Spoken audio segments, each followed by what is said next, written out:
Lord God, through whose wisdom the universe was formed in the beginning, grant to those who lead our nation the same spirit of wisdom, and may listen with carefulness, decide with understanding, and live with integrity.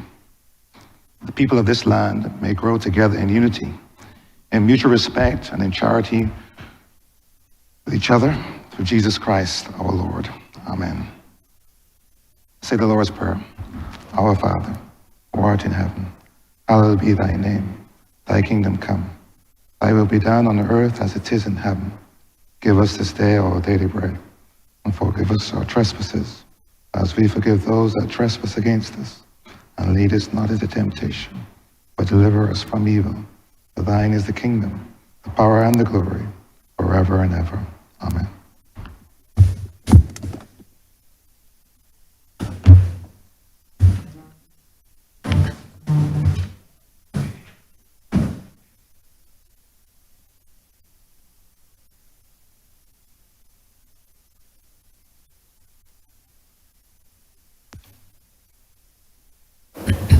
This House is in session. Minutes for the meeting held on Tuesday, 11th February 2025 to be deferred. Honourable Leader, Government Business. Thank you, Mr. Speaker. I beg to move that the aforesaid minutes be deferred. Questions that the aforementioned minutes be deferred. All those honourable members in favour, please say aye. Those against, please say no. We think the ayes have it. The aforementioned minutes are hereby deferred. Announcements by Your Honour, the Speaker. Messages from Her Excellency the President, petitions, papers, government notices, private members' notices, notices of questions, reports from select committees, first readings of bills, statements by ministers, congratulatory and/or obituary speeches, personal explanations, motions for leave of absence, oral replies to questions, notices of motions for the adjournment of the House on matters of urgent public importance, orders of the day. Honourable Leader, Government Business.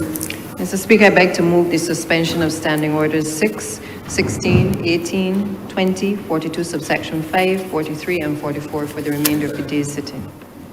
Questions that the aforementioned standing orders be suspended for the remainder of the day sitting. All those honourable members in favour, please say aye. Those against, please say no. We think the ayes have it. The aforementioned standing orders are hereby suspended for the remainder of the day sitting. Government business. Order number 10, sir. In the name of the Honourable Minister of Finance, to move the second reading of the Appropriation Bill 2025. Mr. Speaker, I beg to move that you do not leave the chair and that the House resolve itself into Standing Finance Committee for further consideration of the bill and the schedules thereto. The question is that the Speaker do not leave the chair and the House resolve itself into Standing Finance Committee. All those honourable members in favour, please say aye. Those against, please say no. We think the ayes have it.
This Honourable House is now in Standing Finance Committee.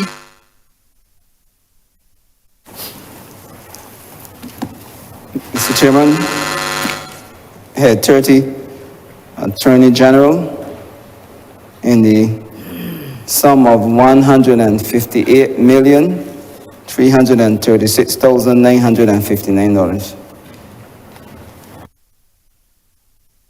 Member for Honourable Attorney General. Mr. Chairman, I seek the leave of the chamber to allow the various heads of departments under my ministry to join me in the well of Parliament together with the Minister of State.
Good morning, all honourable members. Good morning,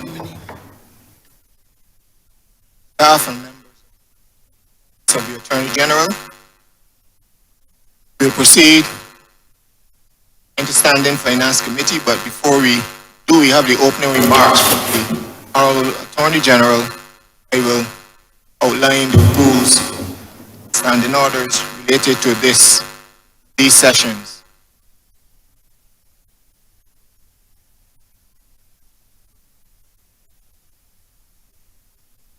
The Honourable Attorney General will first give his opening remarks for 10 minutes, and he will be followed by the Honourable Leader of the Opposition for equal time.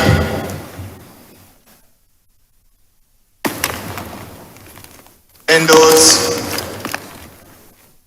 members of staff of the Attorney General's office will be engaged at the direction of the Attorney General. What I want you to do is first state your name and the office which you hold, your position, before you begin to speak. And you do this, I'm advised for the purpose of Hansard, do this whenever you speak. Honourable members, given to raise questions. Questions to the Attorney General is 3 minutes. Thereafter, you're allowed 3 supplementary questions, 3 related questions. Let me make that absolutely clear. Questions to the Attorney General should not exceed 3 minutes. Thereafter, you are given 3 supplementary questions, 3 related questions to the subject matter, and Minister, the Attorney General has 5 minutes, and he may identify the members of his team to speak, and you are allowed 3 minutes. Respond. Thank you, Honourable Attorney General. You may give your opening remarks. Thank you very much, Mr. Chairman. Permit me at the outset to thank the members of my team. The heads of those departments are here, but by my team, I'm referring to all of the officers who work under the purview of the Office of the Attorney General and the Ministry of Legal Affairs. The last year has been a year of a lot of successes. It has also been a year where we've been beset by a few challenges. The estimates this year reflect a commitment to do better in every instance than we've done before, but also, Mr. Chairman, to reach new heights as we deal with the various matters under our purview. To remind members of the Chamber, the Office of the Attorney General covers the Office of the Director of Public Prosecutions, Community Legal Services, the Law Reform Commission, the Law Revision Office, the Office of the Chief Parliamentary Counsel, the Registration Department, the Supreme Court, Criminal Justice Research Project, the Forensic Sciences Center, the Design and Implementation Unit, and the Barbados Police Service. Mr. Chairman, this year, my ministry will benefit from an allocation of funding in the amount of $248,454,305. Of this amount, $158,336,959 is the non-statutory portion, and to remind members of the Chamber, the statutory portion relates to wages, salaries, and the like, while the non-statutory portion are those discretionary amounts which are voted by the Parliament, and those are the amounts that will be spent by all of these departments on the various work programs. That amount does not include the DPP. The DPP's non-statutory allocation is $1.857 million. Of this $248+ million, the Barbados Police Service, not surprisingly, receives the lion's share of our allocation, just about $170 million. I think if members took the trouble to go through the estimates over the last few years, you would see that on every year, year on year, larger and larger allocations are made for the police service. I think that it's important here for me to thank especially the members of the police service for working tirelessly and delivering for the people of Barbados time and time again.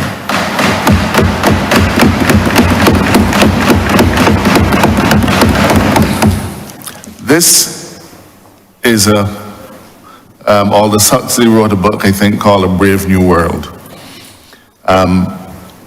Perhaps in many respects, this is a brave new world for us. Every day, members of this chamber and the general public will see situations on social media where individuals test the resolve and the commitment of the Barbados Police Service.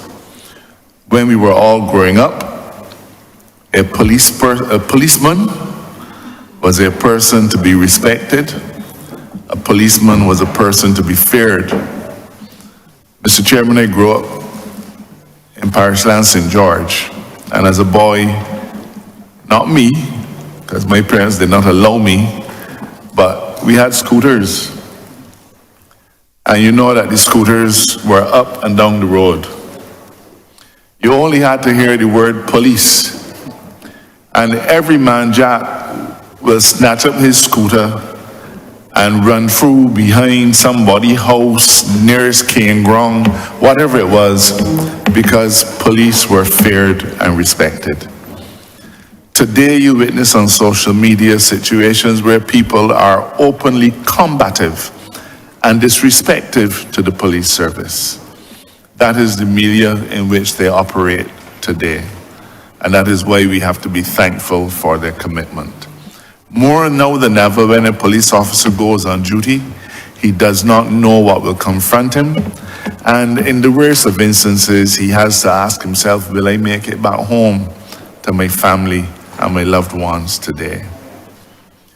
This unprecedented commitment to the police in terms of $170 million, and generally the unprecedented vote that is being given to the Ministry of Legal Affairs and the Office of the Attorney General, underscores the commitment given in our covenant of hope. This chamber, both sides of it, well remember the covenant of hope which the Barbados Labour Party presented to the country and published in 2016. In that document, we committed to the people of Barbados that the first call on public resources would be for the maintenance of law and order, security, and public safety. This budget underscores that commitment. This budget underscores the work that we've done since coming to government in 2018 and the increasing value and importance that we place on this first bullet in our covenant of hope. Mr. Chairman, we also echoed a similar commitment in our 2018 manifesto when we, again, both sides of this chamber, set out our plan for citizen safety and well-being. And in that 2018 manifesto, we set out a multi-pronged plan ranging from the appointment of 2 additional temporary judges to clear the backlog of the courts in the criminal system. We made proposals then for dealing with morale in the police service. We talked about reducing the number of firearms in the hands of criminals. We talked in that manifesto about working with churches and NGOs in the fight against crime. Mr. Chairman, we discharged those responsibilities ably. We met the commitments made to the people of Barbados. And in every year on year, we have doubled down.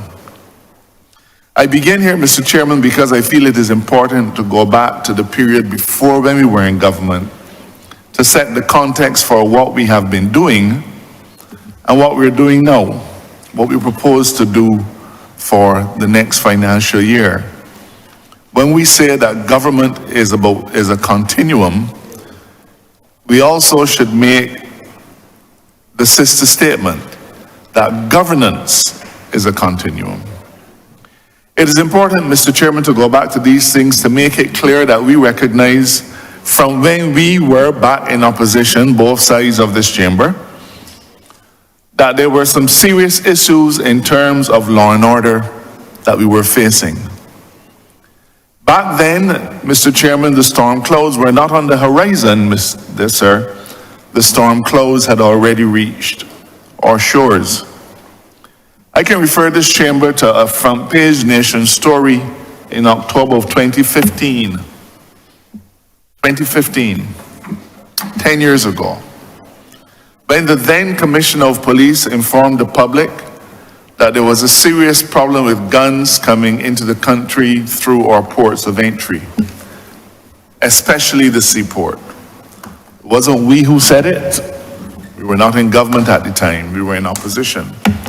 And it was said by the Commissioner of Police. And in that news story, he pointed out that there was an abundance of high-caliber weapons and large quantities of available ammunition on the streets. That's what he said in 2015, that there was not a few, not one here or there.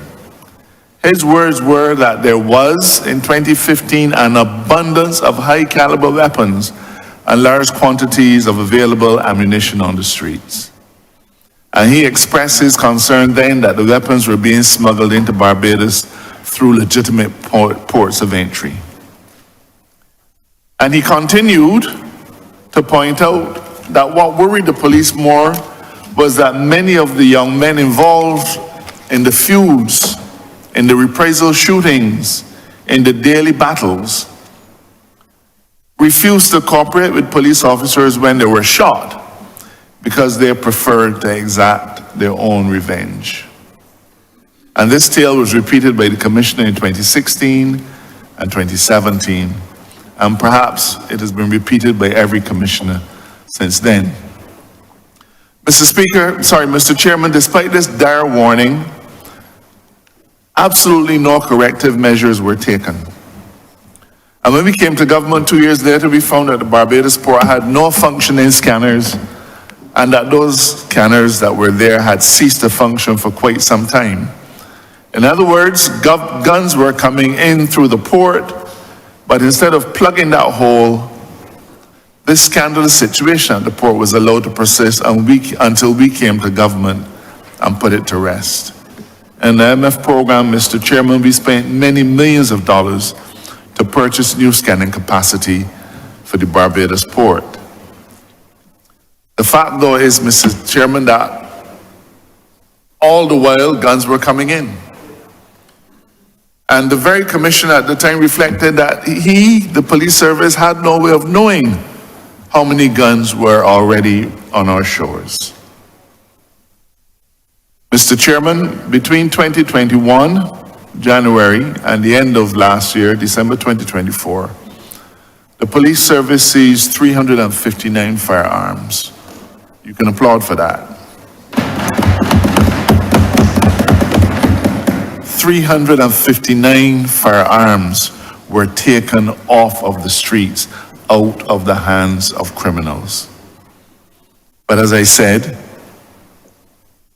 because the guns were coming in illegally through our ports of entry, we have no idea how big a dent that number 359 represents. And we know, sir, that guns don't wear rot. They last long. It's not like many other commodities. Mr. Speaker, let us get a few things straight, though. None of us in this government have been engaging in the business of blame. I only mention these things to set a context and to demonstrate how we got where we are. Our job, Mr. Chairman, and the job that we've not shirked from, not shied away from, is to take action and to deal with it. This crime situation did not arise overnight, and it will not be resolved overnight. It took decades to get here, and I hope that we can get out of it before plural. In other words, it will take some time, but I don't anticipate that it'll take us decades. But we know through human existence that the more serious the problem is, the more concerted the effort must be, and the more time it will take to wrestle it to the ground. Our crime situation is a serious problem, and it will take a serious effort, and it will take time. So for all of those who think that there's a magic wand to be waved, please think again. What I do know, though, is that we, as a country, are up to the task. The situation isn't dire, but it is serious. And Mr. Chairman, it is not a problem of those people or that person or the person over there or behind here. It is our problem. And it is a problem that must be tackled at multiple levels. It must be tackled by multiple players at the same time. The gun-toting vagabonds did not all of a sudden start to exhibit this kind of villainy a day in November or a day in August. They didn't start that way. They weren't born that way. So let us understand that we, all of us, need to begin by starting to fix the problem in the homes, in the schools, in the communities, on the streets, in the buses, in the minivans, at the bus stop. Every place that we have an opportunity to help to guide, advise, and correct somebody going wrong, it is our solemn obligation to do so. The role of government, Mr. Chairman, is severely circumscribed. We don't reach into people's homes. We will not shirk in passing any laws. We will not shirk in equipping the police, and we've not. But we cannot legislate morality. We cannot legislate respect for life or property. We cannot legislate against callousness. We cannot legislate decency and kindness and respect and thoughtfulness into the bosoms of any Barbadian. These are not values. These are not values that can be inculcated by governments. These are values that have to be inculcated in human beings through human interaction. The point is, sir, that we all have a stake in this. We all have a role to play in making Barbados a safer place. We all have a role to play in turning our young men and women away from criminal actions. I've begun by talking about crime in a very general way. I've admitted up front it is serious. But let us look at some numbers, because there has been an undeniable progression in the number of homicides over the years, and with it a progression in the use of firearms. In 1987, Mr. Chairman, we had 24 homicides, one less than we did last year, if you can believe that. Not last year, year before, 2023. In 1987, we had 24 homicides. Guess how many were by firearms? 2. 2 were by firearms. The following year, we had 21 homicides. But by then, 6 were by firearms. In 1990, we had 30 homicides, 5 by firearms. By 1999, Mr. Chairman, we had 23 murders and 9 were by firearms. In 2001, 25 murders, 10 by firearms. The next year, we had the same 25 murders, but by that time, 15 were caused by shootings. Are you seeing the trend? And so the climb has continued. More homicides each year and a greater percentage caused by firearms, so that last year, 2024, we had 49 murders and 34 were by firearms. I see your signal, sir. Let me just wind up and allow allow us to get into the meat of the matter. So, Mr. Chairman, we've committed a lot of our resources and we've done a lot of projects, we've done a lot of things that were novel. We've had regional symposiums, because they keep saying this is a Barbados problem, but it is not a Barbados phenomena. It is a phenomena that has taken over the entire region, and we've been looking at it in a regional way. Mr. Chairman, one of the innovative programs that we have done is to allocate an amount in our budget, perhaps not as much as it could be, for a crime prevention program. This program was started 2 years ago in response to exactly what I just described, a climb in the number of homicides, particularly caused by firearms. And I've just given you some of those numbers. But there was also other intelligence made available to us, which underscored the need to make other and perhaps novel interventions so as to help to cut down on the number of homicides and the illegal use of firearms in our country. Mr. Chairman, the peace program, the National Peace Program, was conceived as such. Let us be clear. Barbados is a small society, a small country. There are no fences or walls high enough to quell the contagion of crime. People who live in Highgate Gardens don't have a fence or a wall high enough to keep crime out. We therefore need to reach into our communities and attempt to show individuals who are either involved in crime or about to become involved in crime that there's a better way. We have to entice individuals away from the apparent attractiveness of the gun and the gang culture. This kind of initiative was recognized by our heads. But the point is, sir, that even with the best of law enforcement, we have to find ways to engage with those involved in criminal activity and those who may be attracted to criminal activity to provide them with options. Mr. Speaker, every time we speak, we say the churches have to get involved with the criminals. We say the NGOs have to get involved in trying to steer criminals away. Everybody has to do it. So why not the government? We have to do it too. In fact, historically, Mr. Speaker, Mr. Chairman, there were some government departments, like the Ministry of Public Works, that was seen as the employer of last resort for individuals with criminal past. This stemmed from a recognition that if we do not give those individuals on the fringes of society an opportunity to lift themselves out of crime, we'll be leaving them to become further entrenched in that lifestyle.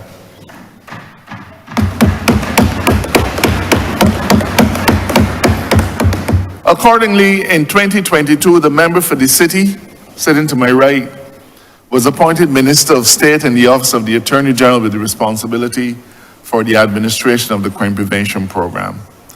Part of the Crime Prevention Program is referred to as the National Peace Program, and it seeks to provide opportunities for our young men and women to find another way of life, to engage in wholesome activity, to settle disputes without recourse to violence. And we'll talk about those programs in greater detail. But, sir, give me 1 second. Yeah. And we've been able to make progress on a number of fronts. We've had some very good, we've had some success stories. We've had over 1,900 parents completing a parent-wise community parenting program, 160 high-risk young people completing the 8-week Flip Your Script program. We had 23 violence interruption interventions, of which 15 were successful.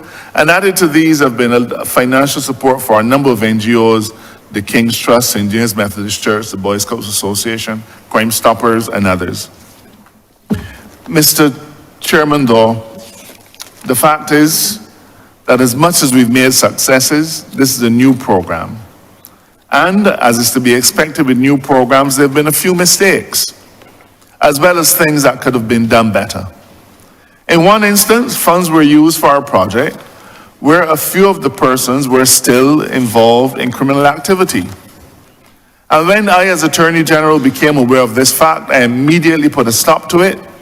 And after consultation with the Prime Minister, we determined that a greater level of scrutiny on all projects needed to be implemented to make sure that all programs, while satisfying our imperative of diverting individuals from a life of crime, had to reflect first a willingness of the persons to change behavior and then to meet a minimum standard of probity. Mr. Chairman, this essentially follows an approach taken by some Caribbean nations, but for us, the guiding principles were those that we found in Chicago, where the former Secretary of Education for Barack Obama, Mr. Arnie Duncan, led an anti-violence NGO called CRED, Creating Real Economic Destiny, that set out to give predominantly gang members a chance at diversion from guns and gangs. They recognize that in reducing gun violence, the individuals most at risk are not really the problem, but they're also the solution. And that given the particular limited geographical locations associated with gun violence in Chicago, it was recognized that a broad stroke citywide policy would not work. It had to be a highly targeted place-based strategy. Their philosophy and work has been one of the guides for our own work, given their novel nature and given the novel nature of challenges for Barbados. All projects are now considered by an evaluation committee. They go through then the Minister of State, and now they come to me for my sign-off for submission to the National Security Council. They make the ultimate decision. This sometimes results in delay in approvals, but the extra layers of oversight have and will continue to redound to ensure that the work program is efficiently executed. I will stop there, Mr. Chair, before you penalize me, and I look forward to getting into the specifics of our projects and our estimates.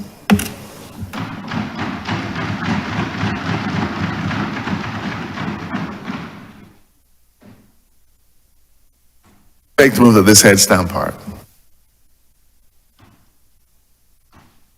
Honourable Leader of the Opposition, thank you, Mr. Honourable Attorney General, we now move to the Honourable Leader of the Opposition.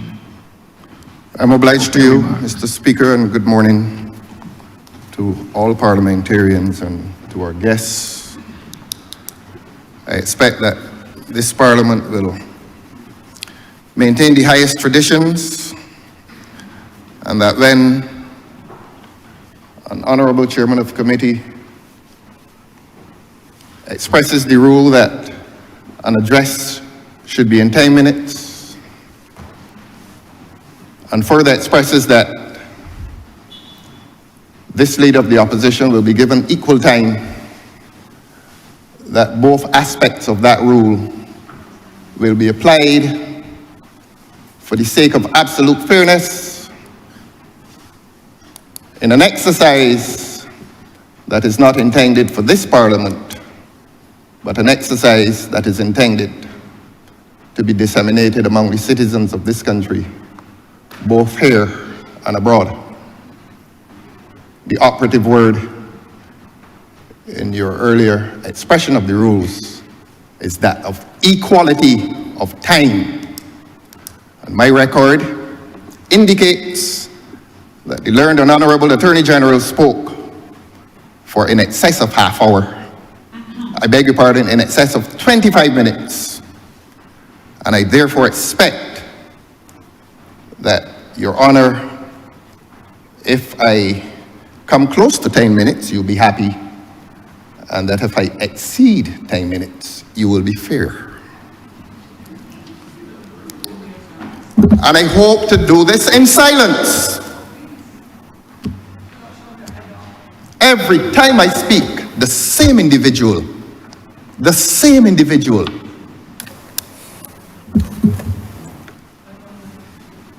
Permit me, Your Honor. When the learned Attorney General began,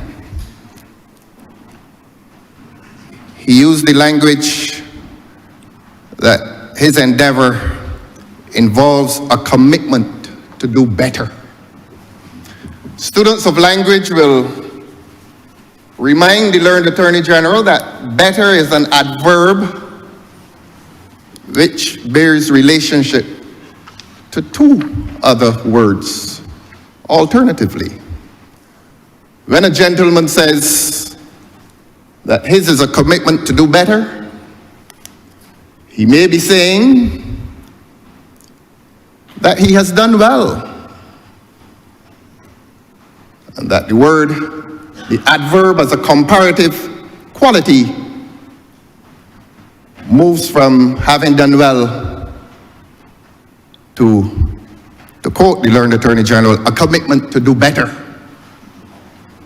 I spoke of students of English, and a student of English would want to remind the Attorney General that there is the other possibility that that word better as a comparative quality may also relate itself to the word badly. I let the public judge as to whether this learned Attorney General and this government, in relation to the question of crime, has done well, or whether it has done badly. The public is the judge. And so the public will judge, and so the public has judged. And so I also have judged. And the students of English and the students of language will want to remind this Attorney General, this learned Attorney General today, that the choice between the words well and badly are not equal choices in this Barbados today. In this Barbados of 2025 that has followed Barbados of 2024. The learned Attorney General referred to a book, A Brave New World. There's another book called Voice in the Wind. It is about a slave girl who lived under the Roman Empire. So that is my response to this Brave New World. which the learned Attorney General promises. And that prevailing in this country may be a voice in the wind. There's a 7-year-old boy who walks to school every morning. That is a perilous walk. There's a 7-year-old boy who drives to school every morning. That is a dangerous drive. And by his own admission, we heard the learned Attorney General refer to homes and schools and buses and ZRs, and the learned Attorney General understands why he did that.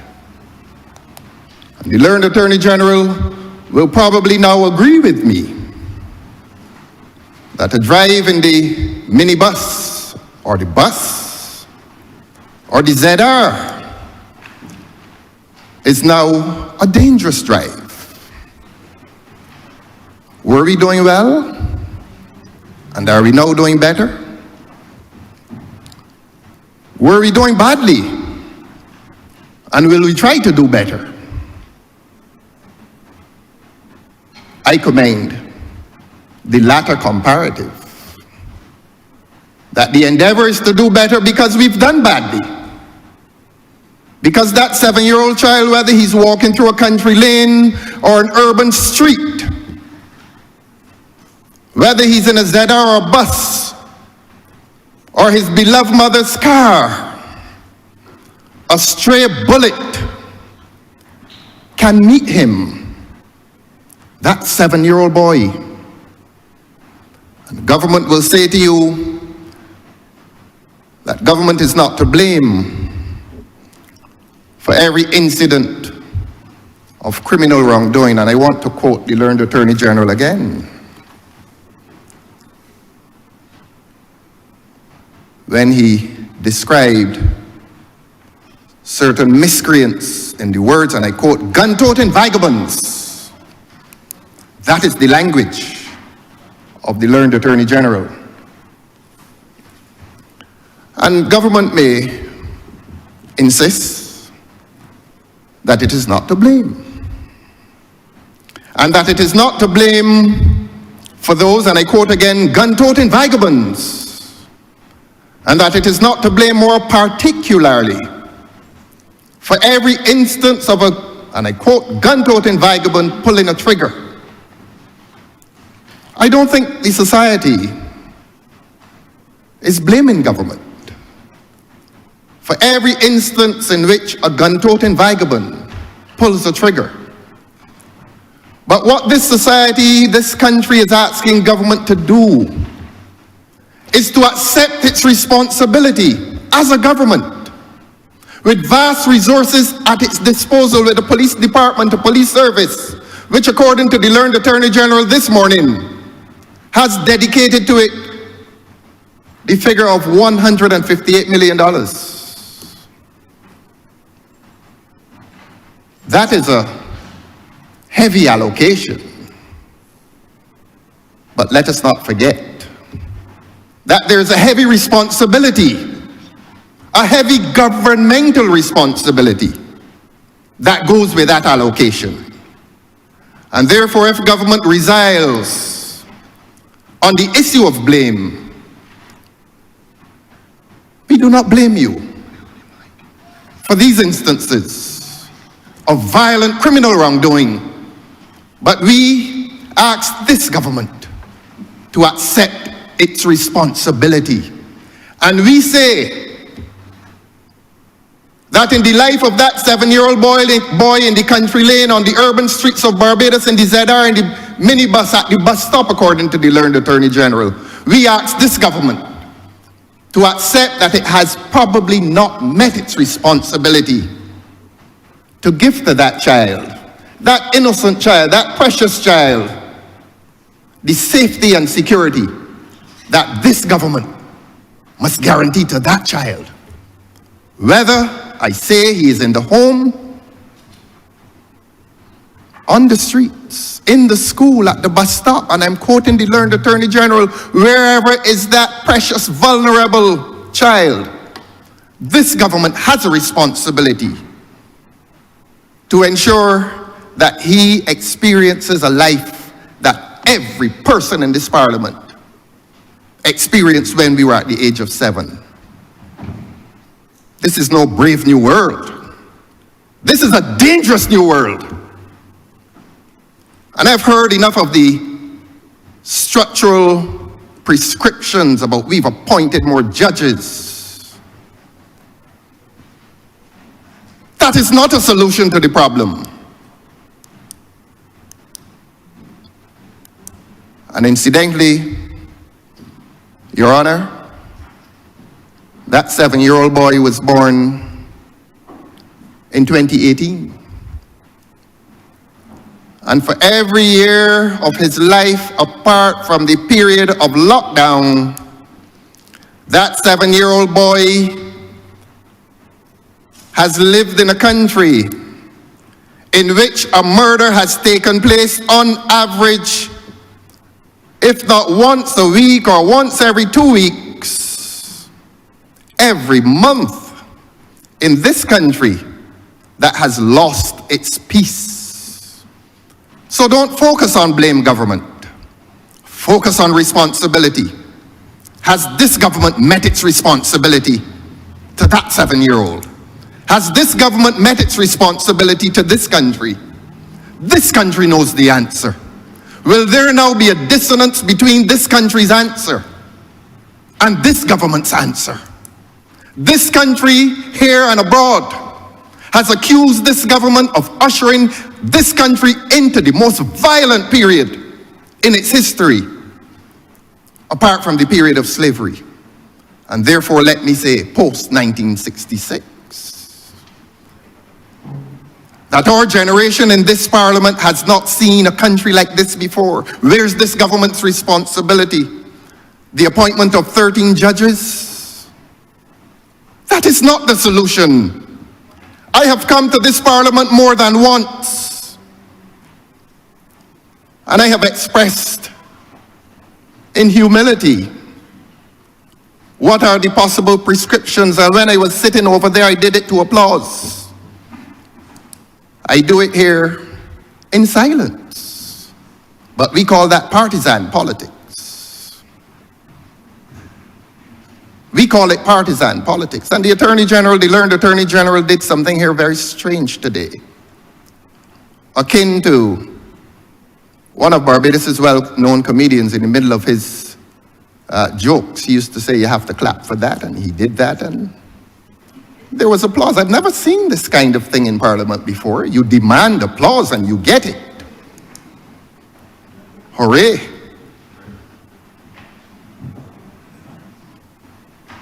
But I say to this government to give us our children back. I say to this government, give us our peace back. I say to this government, give us our neighborhoods back. I say to this government, give us our peace back. Give us our streets back. Give us our peace back. Wherever humanity resides, or wherever that 7-year-old boy goes on his walk, his worthy walk to school and home from school, what shall be his plight? A bullet? Should he understand now a life that we did not comprehend? That he is now caught in a vortex of crime? And that we reach a dangerous state in our lives when crime becomes cliched? It is something that is likely to happen. Has this government done enough to erase the cliche that is now crime in this country? I say no. But it is not my voice alone. This is not a voice in the wind. This is the voice of every Barbadian who lives constantly in fear, whether he's 7 or 70. Yet, we are not blaming the government. I return to the theme. We are asking the government to accept its responsibility. Crime, among the issues that confront this country, is the one of greatest urgency.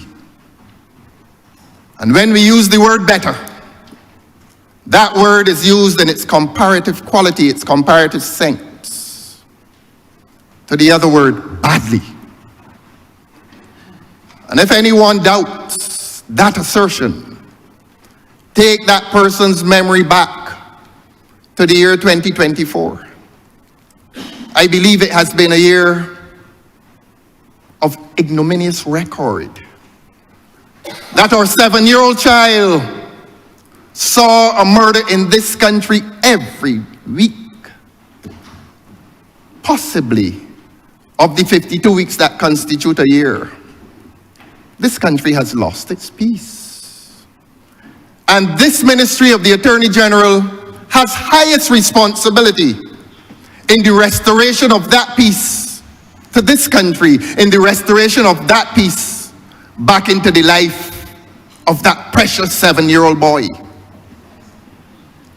And you know, Your Honor, I did not expect that the learned Attorney General and the Honourable Member for St. Joseph would have made reference to a national peace program.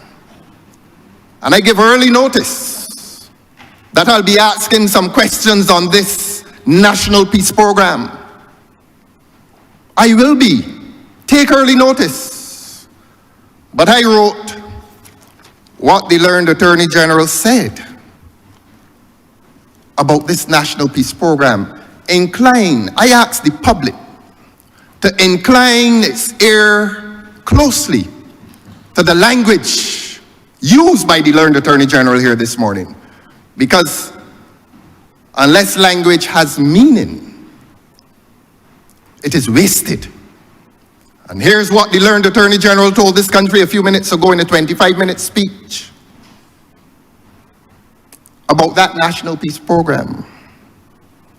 That it is intended to attain to people involved in crime. It does not equivocate, Your Honor. And if there's any equivocation, the learned Attorney General said that it is intended to attain to people who are involved in crime or about to become involved in crime. Let us deal with the first of those categories. That we live in a country in which a government, through its principal legal officer, is saying to this country that it will attend, and more than attend, I assert that it will transact with persons involved in crime. And every right-thinking member of this society wonders now, what is the role of the Barbados Police Service? That we are catering to persons involved in crime. When I was 7 years old, and when you were 7 years old, Your Honor, and you're slightly younger than I am, that was not the business of the government. The police department was not placed on layoff or short time or made permanently redundant. Have we reached the stage in this country in which a government at official levels is entering into transactions with persons involved in crime? And this is a department of government that has supervision, daily supervision, constitutional supervision, legal supervision of the Barbados Police Service. And by open admission, in the highest legislative body in this country, we hear an admission that a government is catering to persons involved in crime. And it was not said in its past tense. It was said in its present tense. We ask this government today, and I will ask this government in a few minutes, what is the nature and quality of that transaction with persons involved in crime? If the statement had been uttered in its past tense, I would have made reference to the noble scheme of rehabilitation. It is not a scheme of rehabilitation when the learned Attorney General uses it in its present tense. That there are persons out there in this country who are present tense involved in crime, and they have become beneficiaries of a transaction with the government. Let the people hear. Let the people understand. Let that 7-year-old boy who has a dangerous walk, a perilous walk to school, and from school back home, God help him to get there when a government is transacting with people who are involved in crime. What is the nature of that crime? Do they enter automarts? Do they enter the ZRs and misbehave in pursuit of their intended victim? Do they run across the country path gun-toting? Firing shots, is it on the football field? They are now vacant. Hemmed in as they are with hostile fences. And I will ask in future, I don't believe he's down to speak, but the Minister of Sport must give account to this country as to why our recreational areas in this country have suffered destruction under the guise of mini stadia. What mini stadia? What? This government has destroyed recreation in this country. But I come back to the question of crime. I come back to the 7-year-old boy who cannot walk to school and be guaranteed by this government that fails to meet its responsibility to him. This government cannot guarantee that 7-year-old boy born in 2018 a safe walk to school. And if he holds the hand of his 5-year-old sister who was born in 2020, the two of them are at the mercy of a most violent society. We don't blame the government. We ask the government to meet its responsibility. Where's your responsibility? In structures, in the appointment of judges, in the establishment of all kinds of fancy structures that bear no relationship to juvenile safety in this country. We've lived for this long, and it hasn't been luck. It has been a clear and distinct plan by previous governments to guarantee the safety and security of the citizens of this country. Where's that 7-year-old boy today? How much time have I spoken for, sir? You have 3 minutes to wrap up. You're very kind today, sir. As you always are. And so I say, I ask this government,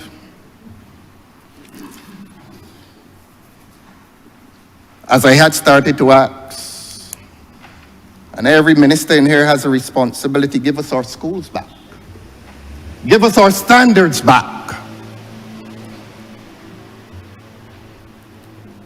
Give us our homes back, because I heard the Attorney General say that the government has no business in homes. I beg to differ. That statement was uttered in a previous dispensation during the debate for the passage of the domestic violence legislation. And it was a most unhappy statement. We have lived for many years after the domestic violence legislation to hear that the government has no business in the homes of people. That's not true. That's not true. Everywhere that humanity exists in this country, a government under the Constitution of this country that applies to every citizen and every behavioral aspect of every citizen is subject to the Constitution. And it is subject to the safety and security guaranteed by the Constitution, whether in the home or the hotel.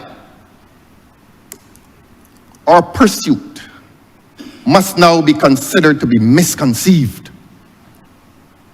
But I pray for the safety of our 7-year-old son and his 5-year-old sister. That son born in 2018 and his sister born in 2020. What is their future? What is this government's prescription for their future? Give them their country back. Your Honor, I'm obliged to you.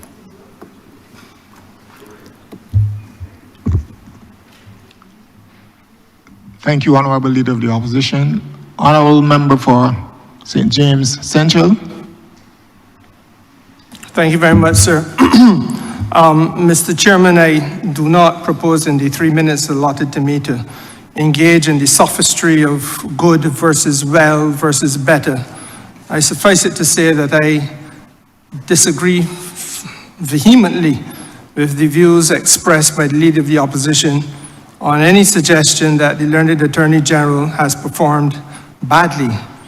I think, like most right-thinking Barbadians, it is appropriate to begin by congratulating the learned Attorney General and the police of Barbados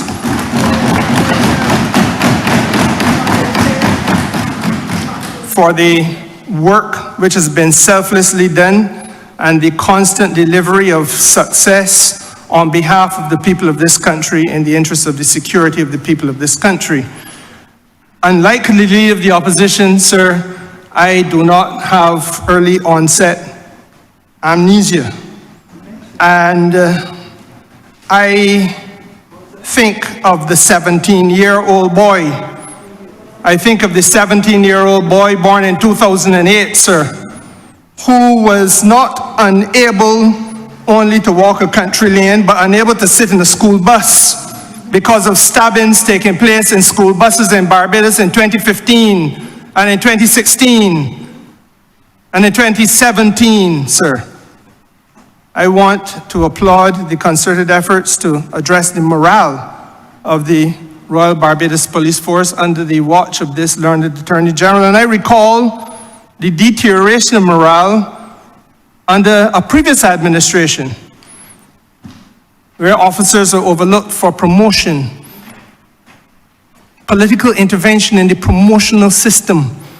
Ironically, at the time, represented by none other than he who is now Leader of the Opposition in Barbados. And the 17-year-old boy would have witnessed that in the land of his birth. So let us not forget how we got here and the social context within which this Attorney General must function. Now, Mr. Chairman, I want to come to the question. The learned Attorney General referenced the seizure of 359 firearms, and again, for that, I believe he should be congratulated.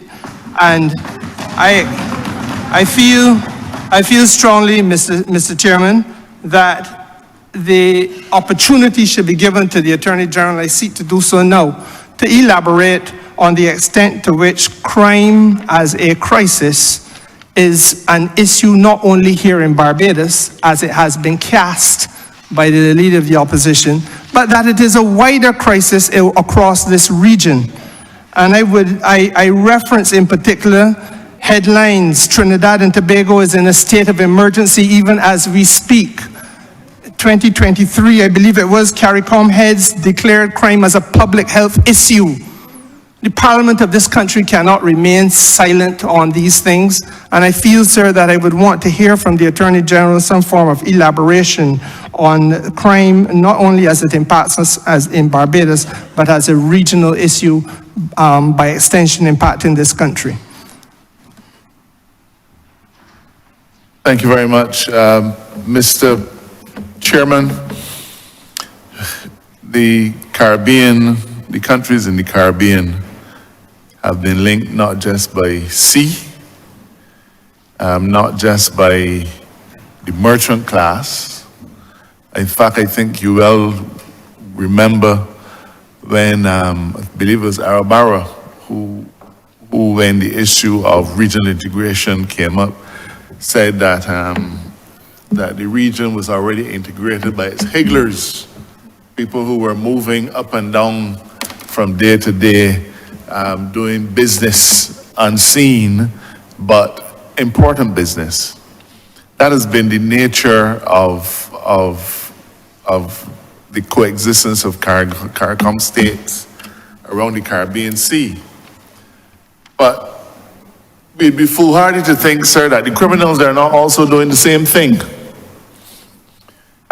We have intelligence which tells us about the interconnection between criminal gangs in Barbados and in Jamaica, between criminal gangs in Trinidad and St. Lucia and Barbados.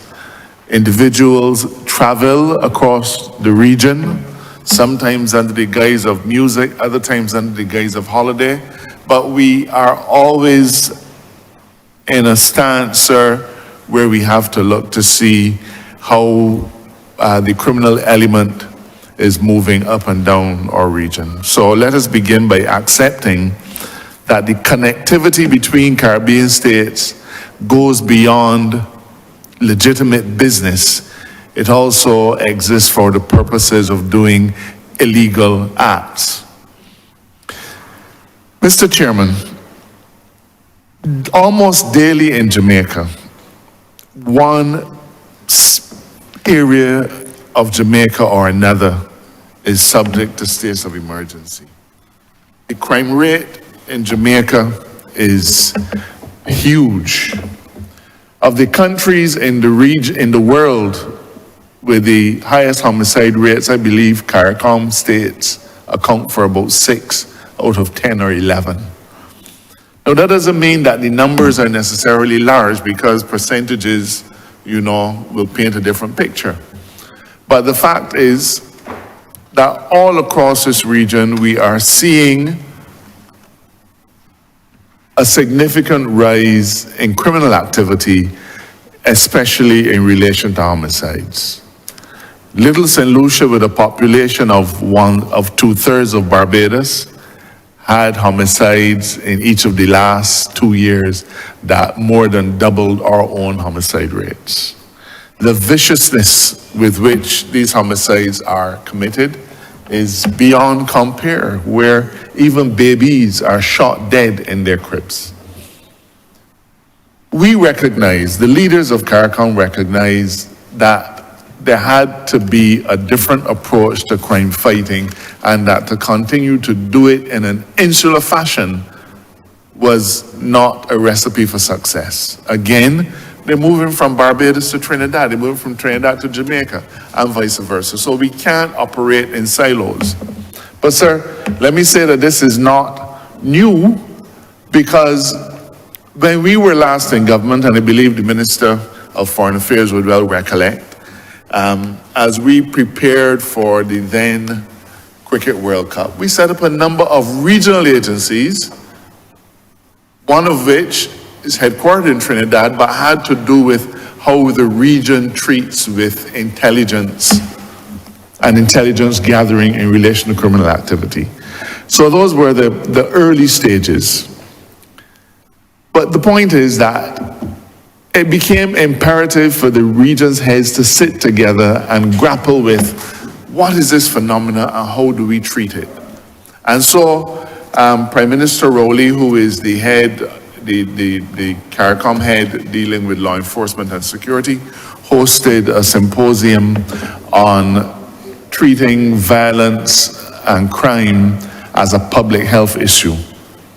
That stems from the recognition, Mr. Chairman, that the public health approach to violence and crime is a systemic, multidisciplinary, evidence-based framework that seeks to understand, prevent, and mitigate violence and crime by addressing their societal, behavioral, and environmental determinants. So the point is that the same way that the public health officials dealt with AIDS, same way they dealt with COVID, let us apply those issues to how we address crime in the Caribbean. We've begun that work.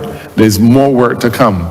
But the point is, this, as I said, this is not a Barbadian phenomena. This is a phenomena that is very present in every single country in the region that has seen a massive increase in its crime rates. Now, how do we deal with it? we have to deal with it collaboratively, and I'm surprised that the member, the leader of the opposition, takes such a siloed approach to the matter of law enforcement and dealing with crime. I'll come back to it, but he said that appointing extra judges is not a solution. It seems to me as though he operates on the basis that the only way to deal with crime is to go and find somebody to lock up. But what happens if you lock them up and the trial doesn't come in 10 years? What have you achieved? What is wrong, for example, with trying to make sure that you don't have to lock them up? That is by getting into diversion programs and dealing with individuals where you find them. Mr. Chairman, to specifically finish addressing the issue of the Minister of Foreign Affairs, the work on the regional work continues. We had a meeting in Guyana only in November, and coming out of that meeting are a number of initiatives, but one of them proposes that we establish a sort of task force headed by a noted CARICOM jurist, and each country is going to contribute legal draftsmen, criminologists, and so on, and this task force really will be the crucible in which the strategies that the region adopts will be formulated. Let us remember, we don't produce guns. The guns that come into Barbados come from the United States. Same thing for Trinidad, come from the United States. Same thing for St. Lucia, same thing for Jamaica. So in the face of these kinds of challenges, we have to take a reasonable approach to it. But Barbados is not alone in this situation. What is happening in our country is being well seen, in fact, in many respects, to a greater degree in other countries in the Caribbean. Thank you, Mr. Chairman. Mr. Chairman, as I listen to the Attorney General, I hear a voice of some maturity. I draw the contrast, quite frankly, with the voice of the Leader of the Opposition, from whom I hear simply lick and lock up. And I urge that the concept of lick and lock up done with resonate to some extent with the Leader of the Opposition. The Leader of the Attorney General quite rightly, I think, argued that there's a need to understand and prevent violence and crime by way of understanding and appreciating the systemic and multidisciplinary approaches which are related to it. I understand the learned Attorney General to be saying that we should, as a country, be addressing the societal, the behavioral, the environmental determinants of crime. And I recognize equally that there have been some social interventions on the part of the Office of the Attorney General, which I believe could be described as mechanisms that are holistic in nature, and they're designed to bring about a new approach or fresh approach, a holistic approach to fighting crime, as opposed to simply lick and lock up.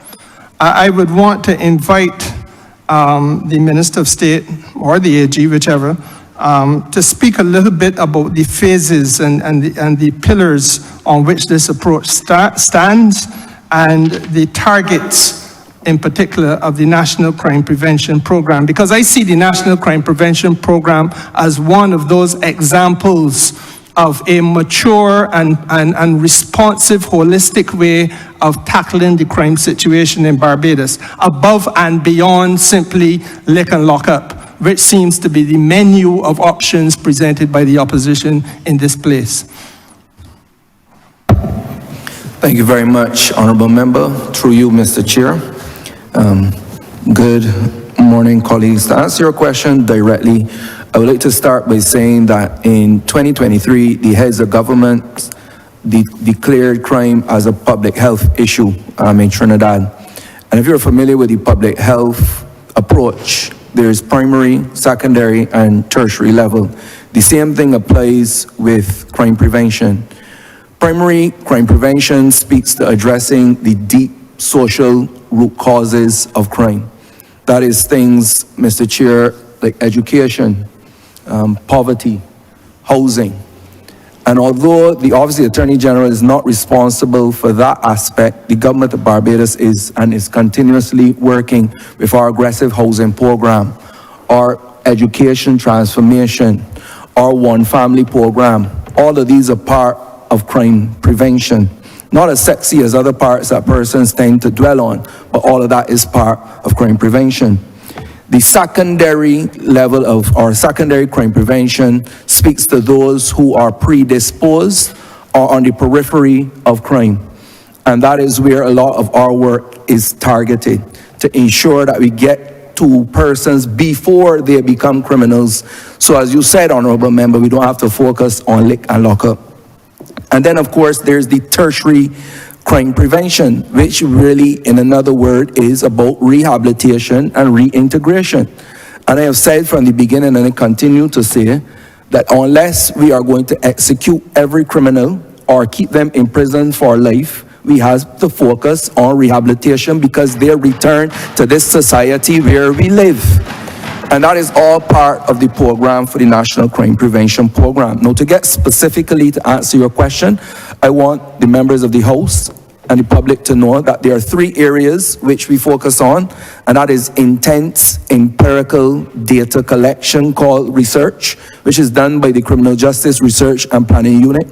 There is nothing willy-nilly about anything that we do, and if the director of the unit speaks today, you will see the intensity of the research that is done. Now that research determines what we do, where we do it, how we do it, even down to when we actually do it. There's the area of policy, which is in its developmental stages, calling upon our criminologists and other criminologists to ensure that as we review the research, what type of policies need to be put in place and what type of programs need to be put in place. And then of course there is the program aspect, the one that we focus on a lot, because over the years, let's admit, they've been on the investment in our young people over the last couple of decades, and they've also been implementation deficit disorder, meaning that we could always do more and do better. Now, the National Peace Program is the part that focuses on the programmatic part of it, the action part of it, and that is where you get the pillars that you've asked about. We're not going to it in detail, but I can tell you what the pillars are. There's public awareness, there's national engagement, there's violence reduction, there's rehabilitation, reintegration, therapy and support, and there's a support pillar. Now, these pillars have been built again based on the research. What is the research telling us? The research is telling us that just like stigma and discrimination for HIV and AIDS, for cancer and all the different things, that there must be a raising of the awareness of people so that we have a more forgiving society. We have a society that doesn't want to believe in lick and lock up. So the public awareness is important. In terms of the criminal world, in terms of the at-risk world, in terms of the vulnerable world, there's a disconnect sometimes about that world and the other people. There needs to be an awareness on both sides of what is going on. That pillar deals with that. The national engagement deals with the sports, the tournaments that you've seen that are not just sports tournaments, but very targeted for reasons, again, coming out of the research, showing that certain communities need certain types of interventions. The national engagement goes way beyond sports, where we do our parenting programs, our family interventions, and various things. There's the rehabilitation, reintegration, therapy, and support, which is another important element where we do work with the Barbados Prison Services to ensure that we keep a check on the recidivism rate, those re-offending, those being reincarcerated, and ensuring that if you understand that Barbados has a recidivism rate about 60%, it means that every 10 inmates that come out, 6 going back in. And if we fail to treat to that cohort, that is when we are not taking our responsibility serious. I beg to say. That is when we fail in our responsibility, if we fail to deal with that serious cohort. And then, of course, there's violence reduction, and I close on, Honourable Member, which really looks at different types of violence against the elderly, violence against children, violence in the schools, and the particular one that the Attorney General had to point out to this chamber, which is gun and gang violence. And as he said, we would have engaged Chicago Cred early as a government to look at what are some of the best practices out there. Now, we've not gone full hog like them. They go and they engage with people, gang members, active gang members. Within our program, we have deployed the Inspire Leadership Solutions to merely deal with those on the periphery, those not involved directly. Those involved directly, I want to make it clear to this House that I leave them at the discretion of the Barbados Police Service and the judiciary system. But we cannot ignore that segment of society. Now, I know my time is up, so I just want to make sure that I would have answered your question, Honourable Member. I think you have, and I want to say to you that if there's, I'm going to invite you to elaborate further by way of another question. I want to say, first of all, that if there's one area in the intervention made by the Leader of the Opposition that I agree, or with which I agree, it would be when he said that everywhere humanity exists, government has a duty to offer protection. And I want to take your mind back to the same story of the 7-year-old, because as I listened to you just now, the underinvestment, I think that is how you put it, and I agree with that terminology, Honourable Member. The underinvestment in our young people through the years, that didn't just begin now. And let us look at the example of the 7-year-old raised only for political purposes by the Leader of the Opposition, because there have been many 7-year-olds. And as I said, we can look at the 17-year-old today. But let us look at that underinvestment and the programs which are now in place by this government, which many, I think, poo-poo or make light and make slight of, reduce to laughter as a serious effort to intervene socially towards fighting the crime situation in Barbados. I raised specifically, for example, parenting programs, football programs. Can you elaborate for this House, please, on the benefits? And I want you to go slowly so that the Leader of the Opposition can take notes, so that you can illuminate the chamber on the benefits to be derived from programs such as this. Thank you again, Honourable Member. I won't go too slow because I can see the chairman nodding at me every once in a while. He's on me and not you, so I have to go as quick as I can. But really and truly, let's get serious. In another life, you're in another hat. I used to do some Sunday programs, and every time those programs focused on social ills of this country, within about halfway through the program, we came down to one single thing every single time, and that was parenting. And the need to strengthen parents as a real, true, hardcore, sustainable, long-term crime prevention mechanism and social ill mechanism. I am proud to say that through the National Peace Program, but more so in partnership with a number of NGOs, namely the Paradox, I think people will be very familiar with those, Men's Organization, the Barbados Professional Association of Social Workers, CISL, which is really the Caribbean Institute of Social and Emotional Learning. These a lot with emotional intelligence, and Amar Empowerment, a Christian support group. They've been able to train and complete a parenting program with 1,904 parents in this country. 1,904 parents in this country between the 4th of May last year and the end of November. And that particular program, why I like it is that, as I have said, and I would encourage honourable members to take a look at the dailies on Friday, where a number of parents came out and gave their testimony of what the program has meant to them. And what the program aimed to do, like what this government has aimed to do and what this office has tried to do, is to be comprehensive and integrative, meaning that we look at all the different aspects of what I call the parenting pie. Dealing with things like fatherlessness, co-parenting, technology in the age of parenting, parents that are incarcerated, and they went through an intense program with too many aspects to mention, too many areas to mention.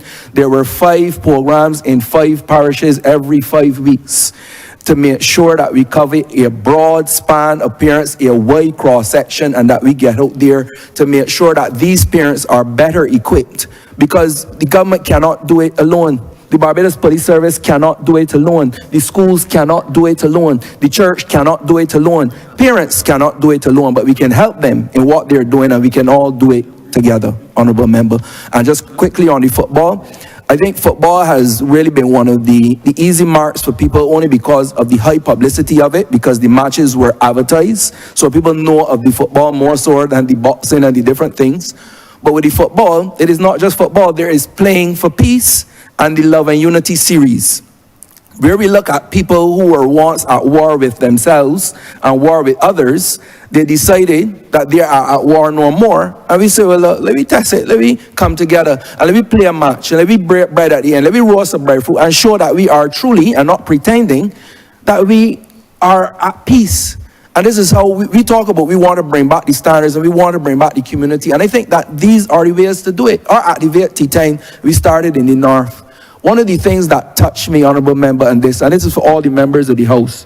When we started that tournament, there were some balls and bats given to the communities, and people started to record themselves playing cricket in the gap again and sending to us. And those things touched my heart, because I probably came in the latter part of the generation as I started going to childhood, that where those things came to an end. And if we can have them playing cricket and have them playing football and have them being engaged in social activity, that is less time and less motivation for them to be involved in criminal activity. And that is the motive behind those programs. Mr. Chairman, I want to thank you, especially in the context of the ending of that, when it's very clear that the sportsmanship is returning to communities, and a little fencing around a playing field so as to enable you to earn a little $5 bill by people coming in to use the sitting area enables the community to have a little more money. I'm obliged to you, sir.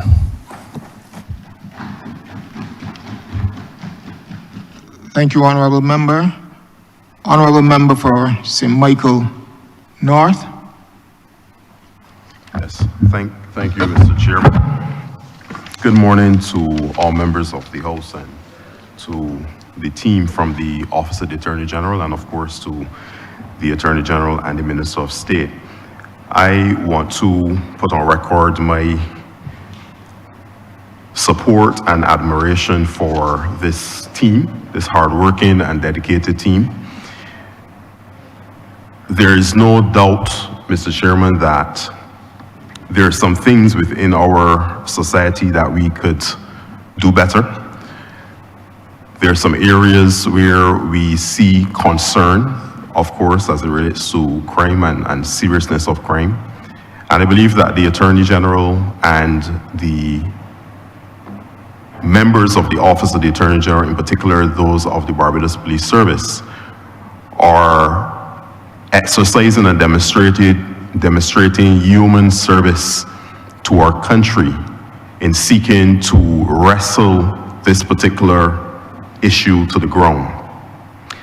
I know there's a tendency to focus on crime, but I understand a concept in business, which is you have to build a plane while flying it. And in many senses, a lot of the work that is being done by this phenomenal team is being unnoticed by the public. And it is a wider societal challenge that we have, Mr. Chairman, where persons tend to gravitate towards and focus on that which is negative, and oftentimes overlook the many positive things that are taking place. There have been significant achievements by this team. There have been wonderful things that have been achieved and accomplished, and I think that they need to be celebrated and congratulated for that. I remember, Mr. Chairman, my first question, I remember there was a change in the very name of our police service.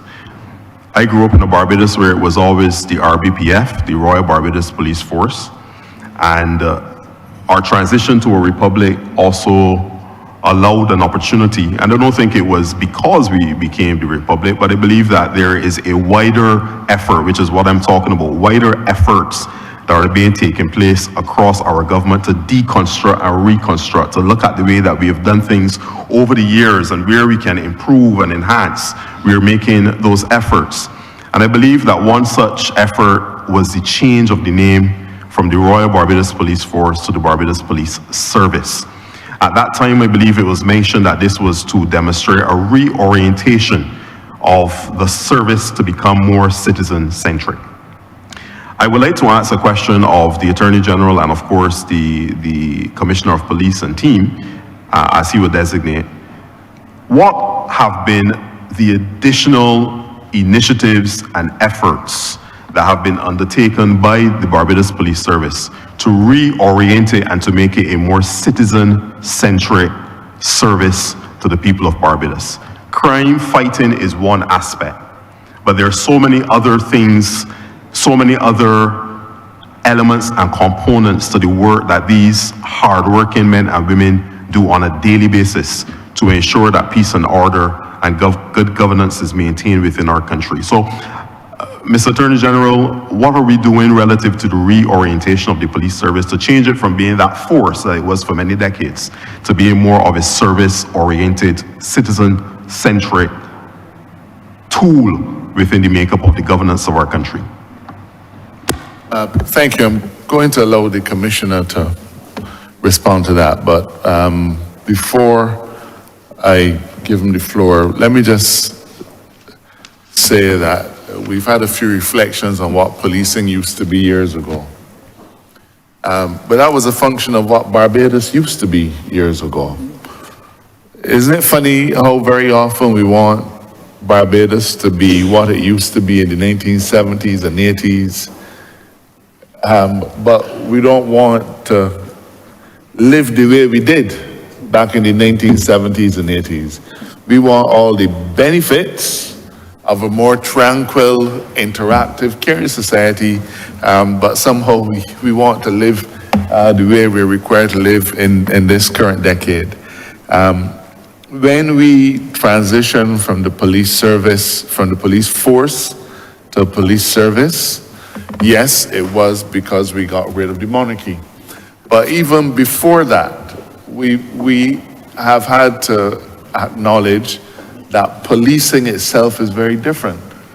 It isn't a well-known fact, but I think that of all of the professions in Barbados, the police officer has the worst health profile of anybody else. They don't like it, they don't want it that way, but that is and to speak frankly, a function of how they work. Extremely long hours, tremendous amount of stress. Many days they barely get lunch, and if they get lunch, it's hardly something that they have time to sit down and enjoy a nutritious meal. So as we try to reorient policing in this decade, we have to reorient it not just for the public and how it serves the public. We have to reorient policing so as to better take care of the welfare of the police officers. I just wanted to put that there, and I invite the Commissioner to respond to you on the question. Thank you, Chair. In response to the question first, my name is Richard Boyce, Commissioner of Police. And in terms of making the police service a more service-oriented organization, there are many steps which were taken to bring us into such a realm in terms of engaging the public and making the public feel safe and secure in our environment. And one thing for us that we look at our whole training rollout, how we train our officers to engage members of the public and all of the other stakeholders that we would come in contact with. So whether it is in the business community, whether it is in the school environment, wherever these persons are, we train our officers, and we train them also when it comes to interacting and engaging members of the public. And for us, we regroup and look at how our resources are deployed and whether or not each and every department is pulling the way that we ask them to pull. And one glaring example which we engage to deal with members of the public and to get more persons in communities is that to relook the way we deploy members of the Barbados Police Service Band. So band members, our one of the areas which we employed to get members into the community, have that facial contact, that engagement, and bring that level of camaraderie to members of the public and reassurance where the service is concerned and such a habit and high level of delivery. And for us, that has been working. And if I would just reflect on one or two communities which we are heavily engaging. We are in Haynesville, we are in Silver Hill, Silver Sands, the Pine, Beacons, and other areas that we need to have our presence felt. So for us, it has been a whole rollout of holding the hands of persons in these communities and reassuring them that we are their friends. There are times when we have to engage and probably arrest someone, but our approach, mind you, will be one of doing it in a humane manner so that members of the public will not be our enemies, but would be our brothers and sisters for one purpose, one common purpose. That is having persons settled in their homes and when they go fetting and such like, that person will feel safe and secure and see the police officers as not only a good Samaritan, but a friend for good. So that is how we operate in terms of dealing with our customer service and our community engagement. But we will continue on that path. We know we have some more work to do, and we'll identify those persons that we mentioned so much this morning, the younger persons who are coming up through the system. And the aspect of crime, we got to steer them away from the whole crime atmosphere, the criminal environment.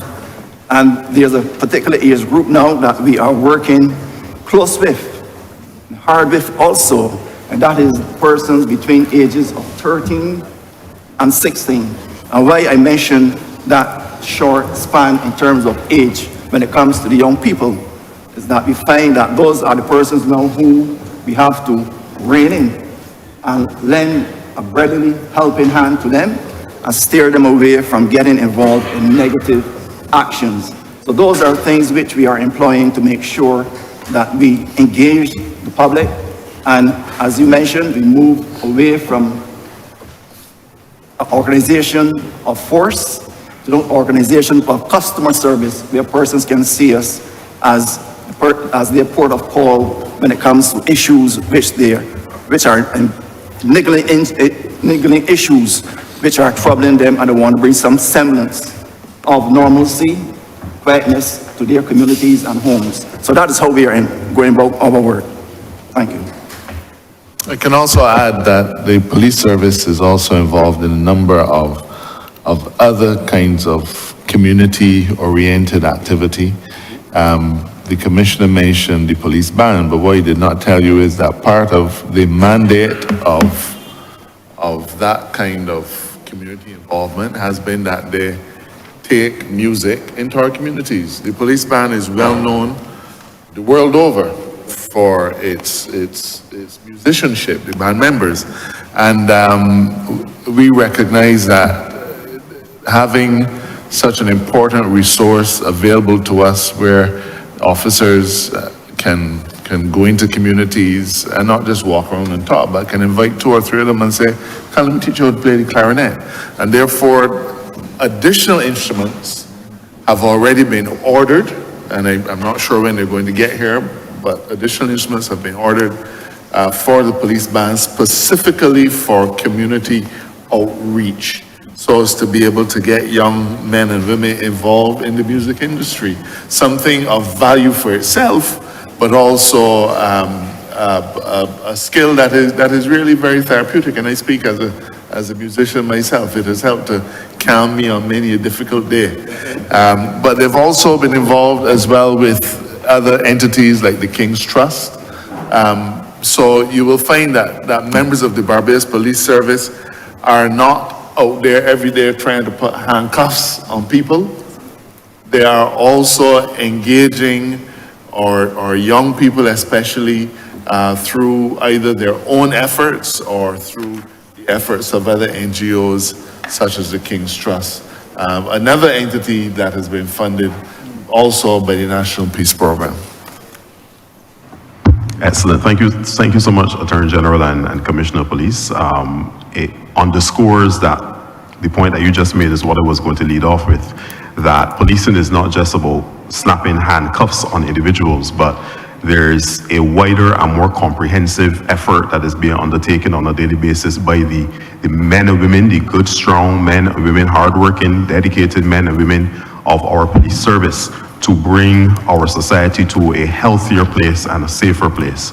And it brought back to my mind as a reflection that I saw just recently that one of our nursery schools, the members of the police service went out on their horseback, they went out on their motorcycles, and they went out in their police vehicles to teach these nursery school students about transportation, different forms of transportation.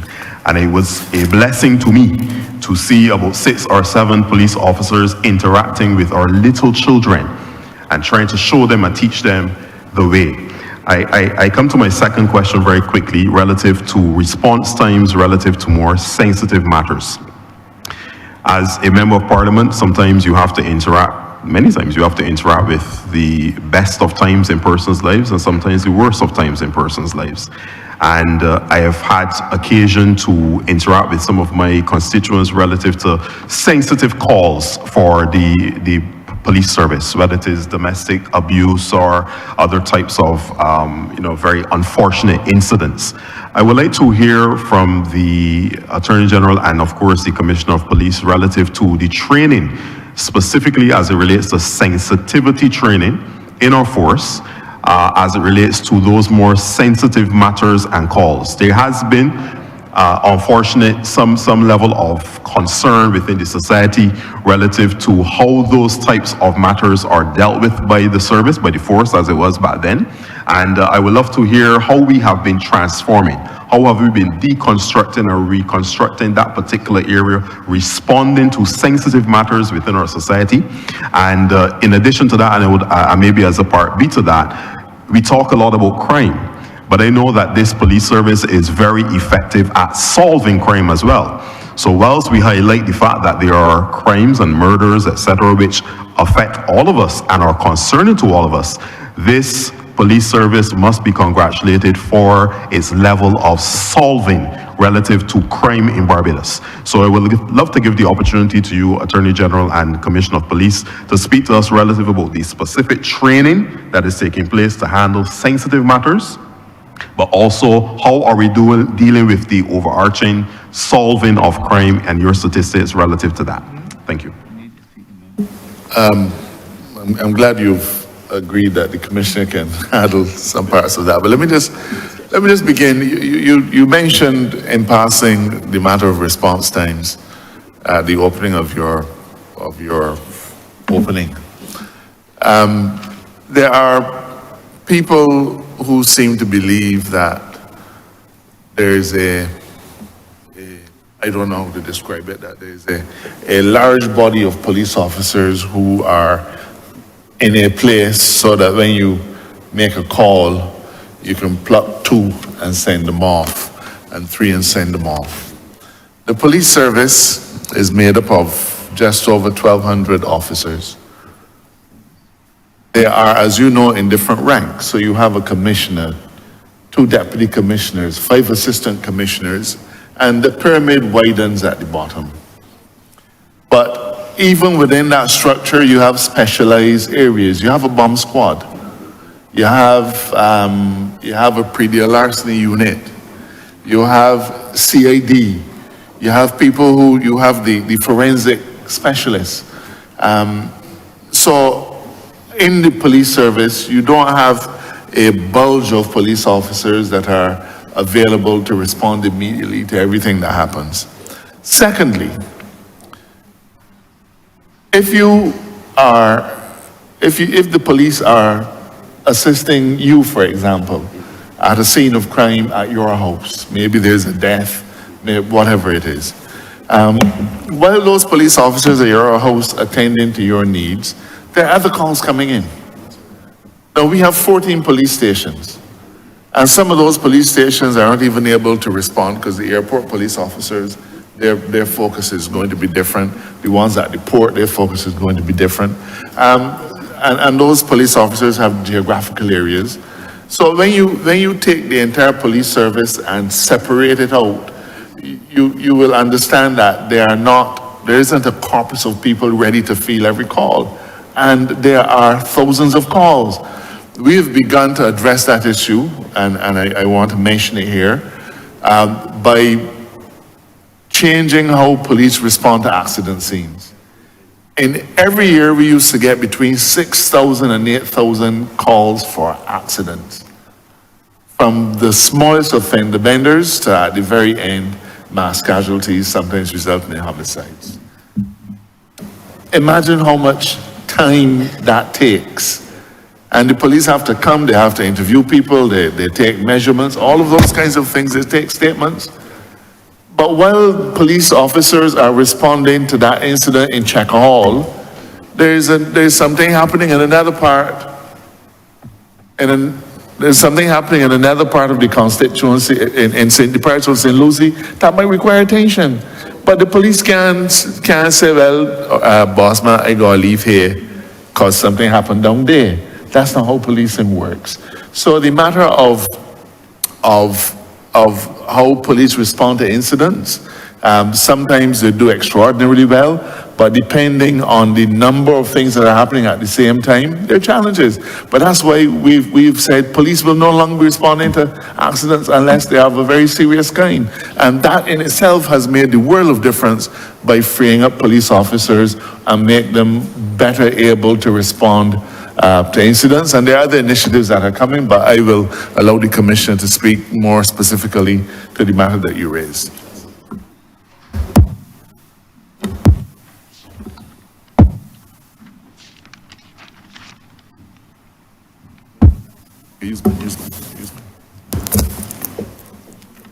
Thank you.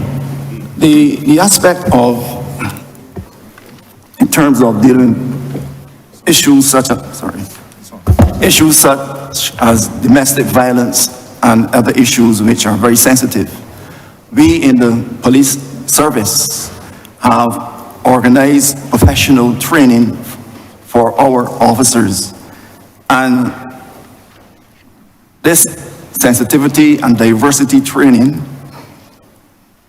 has done wonders for us in that persons have been trained in batches, and the professionals that we brought in to deliver that training for us, they have a good background and track record in addressing these matters. And persons every year, persons are exposed, persons in the organization are exposed to this level of training. And we have noticed a reduction in terms of complaints that come to us in terms of police officers being unprofessional. And that is slowly declining. And we are on a good trajectory in terms of rooting out the unprofessional behavior of officers when it comes to dealing with these issues. Now, in terms of getting these reports handled in a timely manner, as was mentioned before, there are challenges which would prevent us from acting in a speedy manner. But the thing is getting back to persons, letting them know exactly the reasons why we could not address a situation in a particular time frame. Because if we have a kind of a charter where we said that in 3 minutes time we will do A, B, or C, and we do not honor that, it's to our benefit that we get back to persons and let them know the reason why this happened. But the main thing is having a complete job done where these issues are concerned. So we will continue to approach it from that level, and in time we will get an adequate number of persons, our responders, fully trained up to deal with those issues. But the main thing is knowing what is best in responding to the report, have that high level of quality service given to those persons who are in need of that type of service. Excellent. Thank you so much, Attorney General and Commissioner of Police. My last question, AG, relates to the judicial system. I'm not sure if you mentioned it in your opening statement, but this may be an opportunity for you to share with us and the public about the backlog and what steps have been taken by your office to improve the pace at which cases move through the judicial system. Of course, there's a saying, an old adage that you as Attorney General, a learned Attorney General would appreciate, that justice delayed is justice denied. And there's a sense that persons have to wait too long to be able to have justice in the judicial system in our country. So I want to give you the opportunity to just share with us what steps have already been taken to improve the pace at which our cases are going through the judicial system, and what other steps are envisioned that will help us to even take that to a further and more improved state. Thank you very much for that question. So let's begin by reflecting on the fact that our judicial system is divided into divisions. We have a criminal division, we have a family division, and we have a civil division. Now let me talk firstly about the criminal division. Leader of the opposition made bold to say that appointing extra judges does not solve the problem. We never said it would. Never said that appointing extra judges would solve the problem. But when we came to government, there were only 2 judges doing criminal cases. And those 2 judges would rotate. So they would do criminal cases for a part of the year, and then the next year, they go and do civil. That meant that you did not have a body of judges who were able to specialize in dealing with criminal cases. When we wrote our manifesto in 2018, we said we were going to appoint 2 additional judges. We've appointed 6 more. So we moved from 2 to a total of 8. In the year 2024, Mr. Chairman, 292 criminal cases were disposed of. Not 12 or 20 or 30. 292, an impressive number of criminal cases were disposed of. Now, we are moving through a backlog. You're not going to get through it immediately.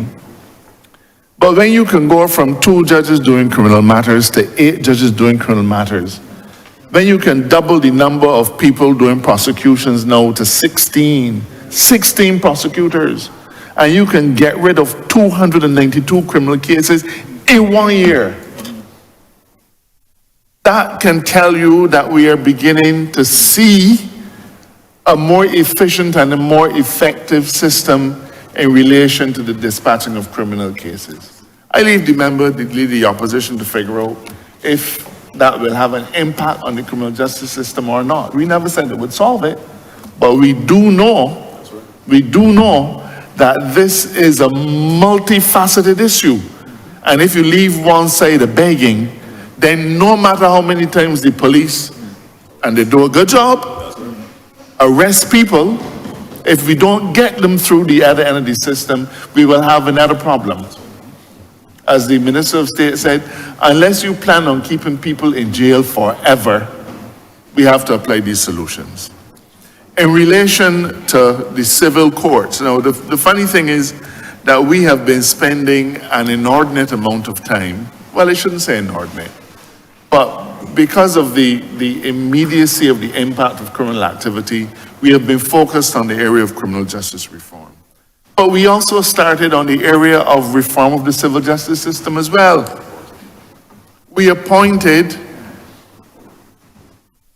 the specific number slips me, but we appointed a large number of judges in the civil bench, so as to be able to deal with the family law matters and the other civil matters. For the first time, we have a full complement of Court of Appeal judges. We've always only had, the Court of Appeal at one point in time used to be 3 of the 5 High Court judges that we had. That wasn't that long ago. And since we moved to a dedicated Court of Appeal, we only had 5 judges. But there were 6 posts. For the first time, we have filled all 6 posts, allowing 2 panels of appellate judges to work at the same time. Now, to be frank, there are still going to be difficulties. There are going to be difficulties that are related to the willingness of counsel to push through matters. There are going to be challenges relating to the backlog of civil matters as well, because we've had that to address. But one of the root causes of this problem has really been how we chose judges, how we selected judges. And there's some brutal realities that we have to face. Judges are human beings and nobody's perfect. But the old system of choosing judges was one which, and I mean no disrespect because we've had the benefit of a lot of brilliant judges, but it was one that was not necessarily guaranteed to give us the best chance. And we decided, look, instead of just looking through the public service or the private sector bar and picking a person as a judge and hoping for the best, because that's essentially what we did for generations, we completely transformed the method of how we choose our judges. And we now have a Judicial Appointments Committee that advertises vacancies in our judiciary all across the Commonwealth, not in Barbados, not in the Caribbean, across the Commonwealth, so that when, and believe you me, sir, we have had applicants from India, from Malaysia, from all over the common law world applying to fill our vacancies as judges. And I believe that anybody who pays any attention to the civil bar will be able to tell you, civil bench will be able to tell you that decisions are being churned out in record time.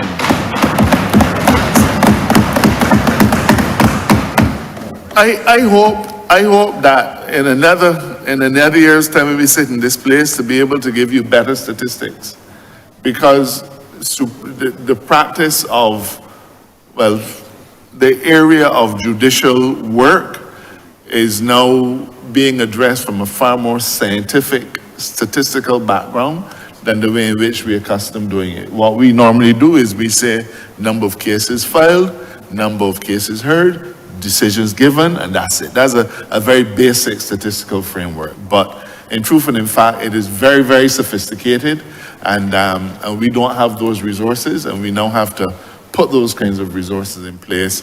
The IDB has indicated to us that they're willing to fund for a period of 6 months a statistician out of Jamaica who specializes in judicial statistics, and they're going to fund it, and we're going to have him in Barbados for the purpose of giving us a scientific assessment of the data.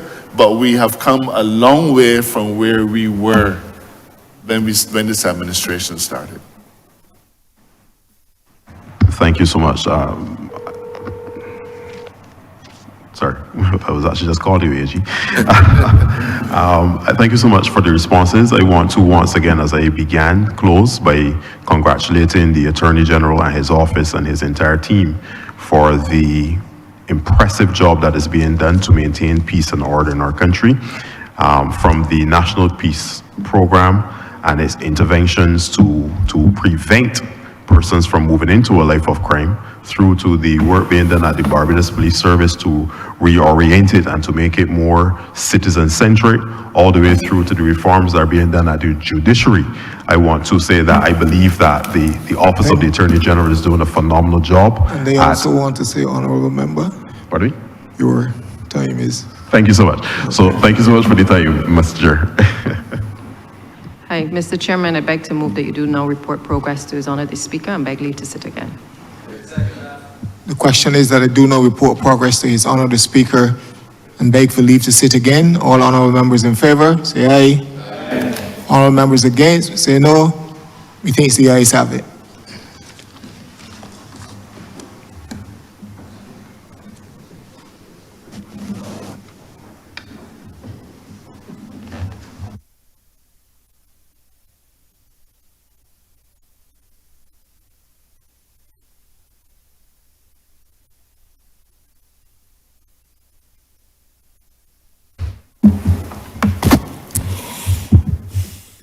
The chairman has reported progress and requests leave to sit again. Honorable Leader of Government Business. Thank you, Mr. Speaker. I beg to move the suspension of the House until 12:30 p.m. The question is that this honorable chamber be suspended until 12:30 p.m. All those honorable members in favor, please say aye. Those against, please say no. We think the ayes have it. This honorable chamber stands suspended until 12:30 p.m. Yeah, the chairman.